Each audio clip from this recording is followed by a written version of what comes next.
ଅଭିଯୋଗ ମାନେ ଏଠୁ ଆଲମିରା ଗୁଡ଼ା ସବୁ ଡିସ୍ପୋଜ କଲା ପରେ ବ୍ରହ୍ମପୁର ସିଫ୍ଟ କରିଛୁ ବୋଲି ଡିସାଇଡ୍ କରିଥିଲୁ।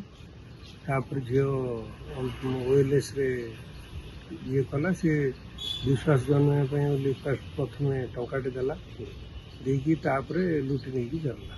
28,000 2 ଟଙ୍କା ପାଖକୁ ଆସିଛି, କିନ୍ତୁ 28,000 ସେ ନେଇଗଲା।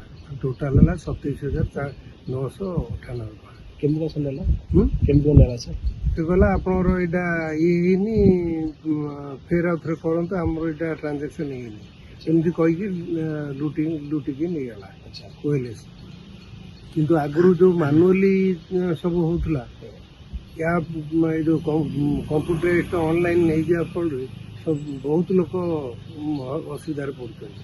ମାନୁଆଲି କରିକି ଫେରେ ଯେଉଁ ଅଡ଼ିଟ୍ ଚେକ୍ କରିକି କରିବାଟା ବହୁତ ଭଲ ଥିଲା।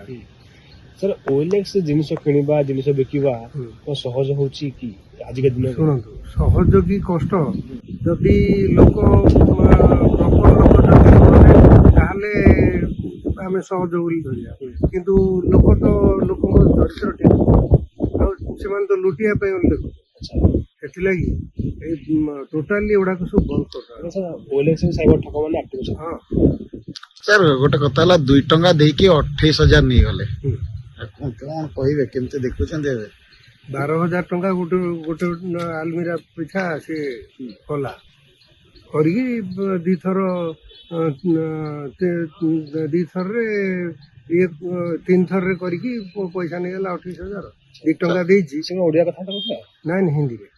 ସାର୍ ଏବେ ଆଗରୁ ଚୋରି, ସାର୍ ଆଗରୁ ଚୋରି ହଉଥିଲା, ଡକାୟତି ହଉଥିଲା, ଏବେ ଘରେ ବସିକି ଏମିତି ଲୁଟ୍ ହଉଛି, କେତେ ସୁରକ୍ଷିତ? ସୁରକ୍ଷିତ ନାହିଁ।